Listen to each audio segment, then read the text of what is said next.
गोवा के governor Shri PS Sreedharan Pillai जी,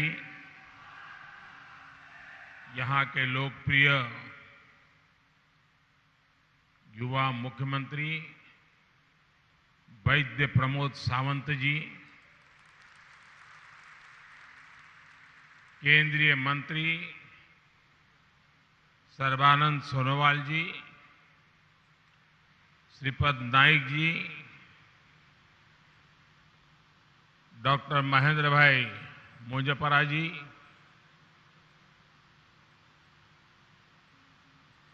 श्रीमान शेखर जी, अन्य महानुभाव, वर्ल्ड आयुर्वेद कांग्रेस में देश दुनिया से पधारे आयुष क्षेत्र के सभी विद्वान और विशेषज्ञगण, अन्य सभी महानुभाव,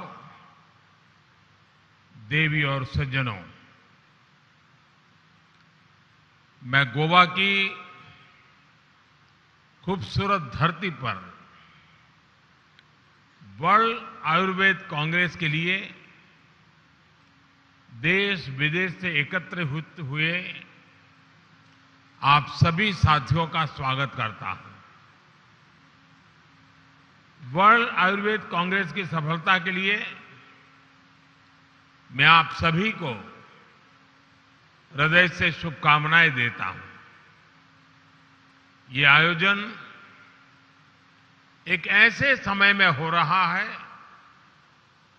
जब भारत के आजादी के अमृतकाल की यात्रा शुरू है। अपने ज्ञान, विज्ञान और सांस्कृतिक अनुभव से विश्व के कल्याण का संकल्प अमृतकाल का एक बड़ा लक्ष्य है और आयुर्वेद इसके लिए एक मजबूत और प्रभावी माध्यम है। भारत इस वर्ष G20 समूह की अध्यक्षता और मेजबानी भी कर रहा है। हमने G20 समिट की भी थीम रखी है, one earth, one family, one future. ऐसे ही विषयों पर आप सभी वर्ल्ड आयुर्वेद कांग्रेस के इस आयोजन में चर्चा करेंगे, पूरे विश्व के स्वास्थ्य के लिए विमर्श करेंगे। मुझे खुशी है कि दुनिया के 30 से ज्यादा देशों ने आयुर्वेद को ट्रेडिशनल मेडिसिन के एक सिस्टम के रूप में मान्यता दे रखी है।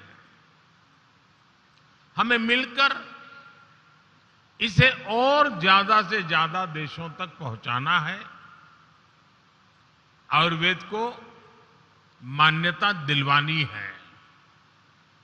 साथियों, आज मुझे यहां पर आयुष से जुड़े 3 इंस्टीट्यूट्स के लोकार्पण का अवसर भी मिला है।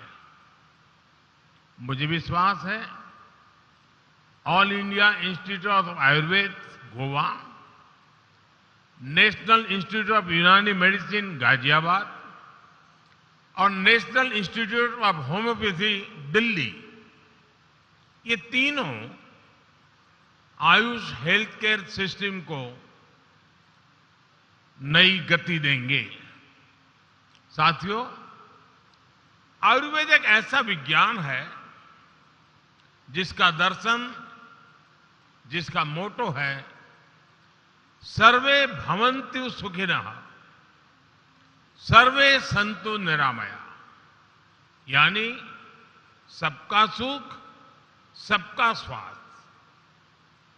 जब बीमारी हो ही जाए तब उसके इलाज के लिए मजबूरी नहीं बल्कि जीवन निरामय होना चाहिए, जीवन बीमारियों से मुक्त होना चाहिए।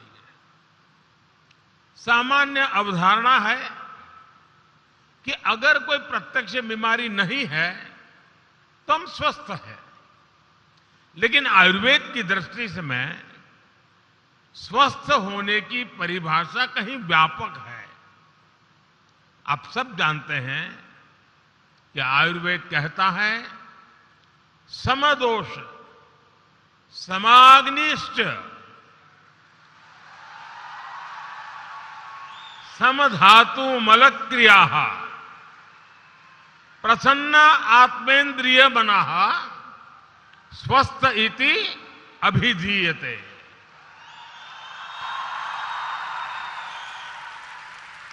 अर्थात जिसके शरीर में संतुलन हो, सभी क्रियाएं संतुलित हो और मन प्रसन्न हो, वही स्वस्थ है। इसलिए आयुर्वेद इलाज से आगे बढ़कर वेलनेस की बात करता है, वेलनेस को प्रमोट करता है।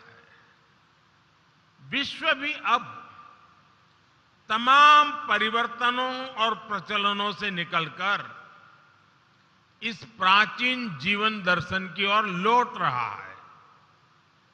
और मुझे इस बात की बहुत खुशी है कि भारत में इसे लेकर काफी पहले से ही काम शुरू हो चुका है। जब मैं गुजरात में मुख्यमंत्री के रूप में काम करता था, हमने उस समय से ही आयुर्वेद को बढ़ावा देने के लिए कई प्रयास शुरू किए थे। हमने आयुर्वेद से जुड़े संस्थानों को बढ़ावा दिया। गुजरात आयुर्वेद यूनिवर्सिटी को आधुनिक बनाने के लिए काम किया। उसका परिणाम है कि आज जामनगर में WHO की तरफ से विश्व का पहला और इकलौता global centre for traditional medicine खोला गया है। देश में भी हमने सरकार में एक अलग आयुष मंत्रालय की स्थापना की, जिससे आयुर्वेद को लेकर उत्साह भी आया और विश्वास भी बढ़ा। आज एम्स की ही तर्ज पर all India institute of Ayurveda भी खुल रहे हैं। इसी वर्ष ग्लोबल आयुष इनोवेशन और इन्वेस्टमेंट समिट का सफल आयोजन भी हुआ है, जिसमें भारत के प्रयासों की तारीफ WHO ने भी की है। अंतर्राष्ट्रीय योग दिवस को भी अब पूरी दुनिया हेल्थ और वेलनेस के ग्लोबल फेस्टिवल के तौर पर सेलिब्रेट करती है। यानी जिस योग और आयुर्वेद को पहले उपेक्षित समझा जाता था, वो आज पूरी मानवता के लिए एक नई उम्मीद बन गया है। साथियों, आयुर्वेद से जुड़ा एक और पक्ष है जिसका जिक्र मैं वर्ल्ड आयुर्वेद कांग्रेस में जरूर करना चाहता हूं। ये आने वाली सदियों में आयुर्वेद के उज्जवल भविष्य के लिए उतना ही आवश्यक है। साथियों, आयुर्वेद को लेकर वैश्विक सहमति, सहजता और स्वीकार्यता आने में इतना समय इसलिए लगा क्योंकि आधुनिक विज्ञान में आधार, एविडेंस को, प्रमाण को माना जाता है। हमारे पास आयुर्वेद का परिणाम भी था, प्रभाव भी था, लेकिन प्रमाण के मामले में हम पीछे छूट रहे थे। और इसलिए आज हमें डेटा बेस एविडेंसेस का डॉक्यूमेंटेशन करना अनिवार्य है। इसके लिए हमें लंबे समय तक निरंतर काम करना होगा। हमारा जो मेडिकल डेटा है, जो शोध है, जो जर्नल्स हैं, हमें उन सबको एक साथ लाकर आधुनिक वैज्ञानिक पैरामीटर्स पर हर क्लेम को वेरीफाई करके दिखाना है। भारत में बीते वर्षों में इस दिशा में लार्ज स्केल पर काम हुआ है। एविडेंस बेस्ड रिसर्च डेटा के लिए हमने एक आयुष रिसर्च पोर्टल भी बनाया है। इस पर अब तक के करीब 40,000 रिसर्च स्टडीज का डेटा मौजूद है। कोरोना काल के दौरान भी हमारे यहां आयुष से जुड़ी करीब 150 स्पेसिफिक रिसर्च स्टडीज हुई है। उस अनुभव को आगे बढ़ाते हुए अब हम नेशनल आयुष रिसर्च कंसोर्टियम बनाने की दिशा में भी आगे बढ़ रहे हैं। भारत में यहां एम्स में सेंटर फॉर इंटीग्रेटेड मेडिसिन जैसे संस्थानों ने भी योग और आयुर्वेद से जुड़ी कई महत्वपूर्ण रिसर्च हो रही है। मुझे खुशी है कि यहां से निकले आयुर्वेद और योग से जुड़े रिसर्च पेपर्स प्रतिष्ठित इंटरनेशनल जर्नल्स में पब्लिश हो रहे हैं। हाल फिलहाल में journal of American college of cardiology और न्यूरोलॉजी जर्नल जैसे सम्मानित जर्नल्स में कई रिसर्च पेपर्स पब्लिश हुए हैं। मैं चाहूंगा वर्ल्ड आयुर्वेद कांग्रेस के सभी प्रतिभागी, सारे देश भी आयुर्वेद को वैश्विक प्रतिष्ठा दिलाने के लिए भारत के साथ आएं, कोलैबोरेट करें और कंट्रीब्यूट करें। भाइयों और बहनों, आयुर्वेद की एक और ऐसी खूबी है जिसकी चर्चा कम ही होती है। कुछ लोग समझते हैं कि आयुर्वेद सिर्फ इलाज के लिए है, लेकिन इसकी खूबी ये भी है, आयुर्वेद हमें जीवन जीने का तरीका सिखाता है।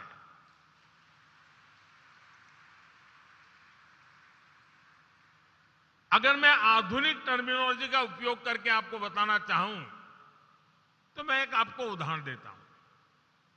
आप दुनिया की अच्छी से अच्छी कंपनी की बेहतर से बेहतर कार खरीदें, उस कार के साथ उसकी मैनुअल बुक भी आती है, उसमें कौन सा फ्यूल डालना है, कब और कैसे सर्विसिंग करवानी है, कैसे रखरखाव करना है, हमें ये ध्यान रखना पड़ता है। अगर डीजल इंजन कार में पेट्रोल डाल दिया तो गड़बड़ तय है। इसी तरह आप अगर कोई कंप्यूटर चला रहे हैं तो उसमें उसके सारे हार्डवेयर और सॉफ्टवेयर ठीक काम करने चाहिए। हम हमारी मशीनों का ख्याल तो रखते हैं, लेकिन हमारे शरीर को कैसे खाना, क्या खाना, कैसा रूटीन, क्या नहीं करना चाहिए, इस पर हम ध्यान ही नहीं देते हैं। आयुर्वेद हमें सिखाता है कि हार्डवेयर सॉफ्टवेयर की तरह ही शरीर और मन भी एक साथ स्वस्थ रहने चाहिए, उनमें समन्वय रहना चाहिए। उदाहरण के तौर पर आज प्रॉपर स्लीप मेडिकल साइंस के लिए एक बहुत बड़ा विषय है, लेकिन आप जानते हैं महर्षि चरक जैसे आचार्यों ने सदियों पहले इस पर कितने विस्तार से लिखा है। यही आयुर्वेद की खूबी है। साथियों, हमारे यहां कहा जाता है, स्वास्थ्यम परमार्थ साधनम, अर्थात स्वास्थ्य ही अर्थ और उन्नति का साधन है। ये मंत्र जितना हमारे व्यक्तिगत जीवन के लिए सार्थक है, उतना ही प्रासंगिक अर्थव्यवस्था के नजरिए से भी है। आज आयुष के क्षेत्र में असीम नई संभावनाएं जन्म ले रही है। आयुर्वेदिक हर्ब्स की खेती हो, आयुष मेडिसिन की मैन्युफैक्चरिंग और सप्लाई हो, डिजिटल सर्विसेज हो, आयुष स्टार्टअप के लिए इनमें एक बड़ा स्कोप है। भाइयों और बहनों, आयुष इंडस्ट्री की सबसे बड़ी ताकत यह है कि इसमें हर किसी के लिए अलग अलग तरह के अवसर उपलब्ध हैं। उदाहरण के तौर पर आज भारत में आयुष के क्षेत्र में करीब 40,000 ऐसे एमएसएमई, लघु उद्योग अनेकविध प्रोडक्ट दे रहे हैं, अनेकविध इनिशिएटिव ले रहे हैं। इनसे लोकल इकोनॉमी को बहुत बड़ी ताकत मिल रही है। 8 साल पहले देश में आयुष इंडस्ट्री करीब करीब 20,000 करोड़ रुपए के आसपास ही थी। आज आयुष इंडस्ट्री करीब करीब 1.5 लाख करोड़ रुपए के आसपास पहुंच रही है। यानी 7-8 वर्षों में करीब करीब 7 गुना ग्रोथ। आप कल्पना कर सकते हैं आयुष अपने आप में कितनी बड़ी इंडस्ट्री, कितनी बड़ी इकोनॉमी बनकर उभर रहा है। आने वाले समय में इसका ग्लोबल मार्केट में और बड़ा विस्तार होना ही है। आप भी जानते हैं कि ग्लोबल हर्बल मेडिसिन और स्पाइसेस का मार्केट $120 बिलियन यानी करीब करीब 10 लाख करोड़ रुपए के आसपास का है। ट्रेडिशनल मेडिसिन का यह सेक्टर निरंतर विस्तार ले रहा है और हमें इसकी हर संभावना का पूरा लाभ उठाना चाहिए। ग्रामीण अर्थव्यवस्था के लिए, हमारे किसानों के लिए कृषि का एक पूरा नया सेक्टर खुल रहा है, जिसमें उन्हें काफी अच्छी कीमतें भी मिल सकती हैं। इसमें युवाओं के लिए हजारों लाखों नए रोजगार पैदा होंगे।